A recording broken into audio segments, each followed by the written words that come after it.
মাওলানা তারিক জামিলের মুখে শোনা ঘটনাটি অনুরোধ করছি মনোযোগ দিয়ে শোনার, যা আমাদের চিন্তা ভাবনাকেই পাল্টে দিবে।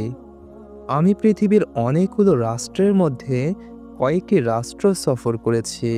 এর মধ্যে জর্ডান সফরের একটা অংশ তুলে ধরছি। আমি আর আমার স্ত্রী যখন জর্ডানে পৌঁছে গেলাম, তখন তাবলিগ জামায়াতের আমির সাহেব আমাদেরকে তাদের বাসায় নিয়ে গেলেন। আমরা দুজনেই ভীষণ অবাক হলাম। মাত্র দুকক্ষ বিশিষ্ট একটা ঘর।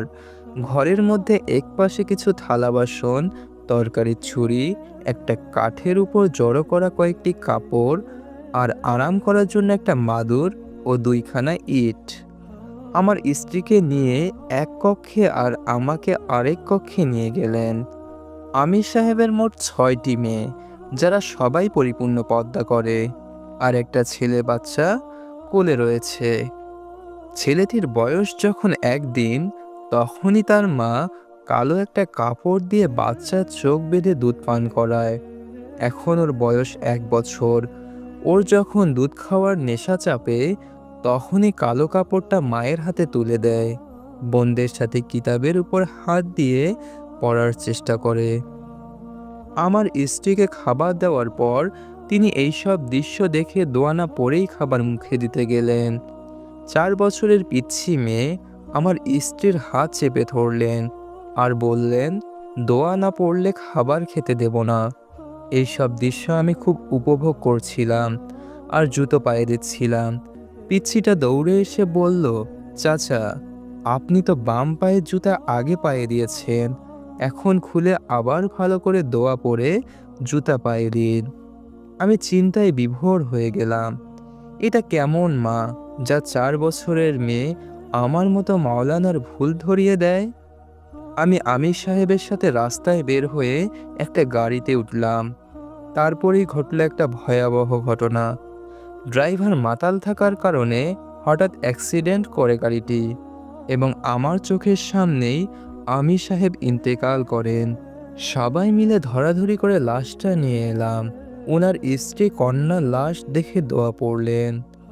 যেখানে আমারই ইচ্ছে করছে চিৎকার করে কান্না করতে, সেখানে ওনার পরিবারের কারোরই কান্নার আওয়াজ শুনতে পেলাম না। আমার স্ত্রী এসে হাতে কিছু টাকা ধরিয়ে দিয়ে বললেন, ভাবি ভাইয়ের দাফনের ব্যবস্থা করতে বলেছে দ্রুত। আমি সবকিছু এনে দেখি আমার স্ত্রী একা একা কান্না করছে। আমাকে দেখে জড়িয়ে ধরে ভীষণ জোরে জোরে কান্না শুরু করে দিল। আমি তার মুখ চেপে ধরে আওয়াজ বন্ধ করলাম। বললাম, কি হয়েছে? আমাকে বলল, ওগো, আমাকে ক্ষমা করো, তোমার উপযুক্ত স্ত্রী আজও হতে পারিনি। ওই দেখো, ভাইয়ের পরিবারের সবাই নামাজে দাঁড়িয়ে কান্না করছে, আল্লাহর কাছে তার মাগফিরাত কামনা করছে। ওগো, এত ধৈর্যশীলা পরিবারও কি এখনো আছে? আমি আমার স্ত্রীকে সান্ত্বনা দিয়ে বাহিরে এসে লাশের বাকি কাজটুকু সম্পন্ন করলাম। রাতের বেলায় হঠাৎ ঘুম ভেঙে গেল কান্নার শব্দে। আস্তে আস্তে উঠে গিয়ে দেখি ভাবি সাহেবা তার ৬ মেয়েকে নিয়ে তাহাজ্জুদের সালাতে কান্না করছে। কি অবাক করা বিষয়! এই ৪ বছরের বাচ্চা মেয়েও মায়ের সাথে সমানে দোয়া করে যাচ্ছে। মনোযোগ দিয়ে দোয়া করা শুনতে লাগলাম। এত দারুণ দোয়া যে শুনতে শুনতে কখন যে আমার চোখের পানি দাড়ি ভিজে মাটিতে পড়ছিল, তা নিজেও জানি না। আল্লাহর কাছে বললেন, তার বিয়ের উপযুক্ত মেয়েকে যেন আল্লাহ দ্রুতই কোনো ব্যবস্থা করে দেন। আরও বললেন, ইয়া আল্লাহ, আমাদেরকে উত্তম রিজিক দান করো। আমি ফজরের সালাতের পরে একটু ঘুমিয়ে পড়লাম। ঘুম থেকে উঠে শুনি শহরের নামকরা ৩ জন হুজুর প্রচুর পরিমাণে মোহরানা নিয়ে তার ৩ মেয়েকে বিয়ের প্রস্তাব দিয়েছে। উনি রাজি হওয়ায় দুপুরেই বিয়ের কাজ সম্পন্ন করতে চেয়েছে। আমার খুব কান্না চলে আসলো।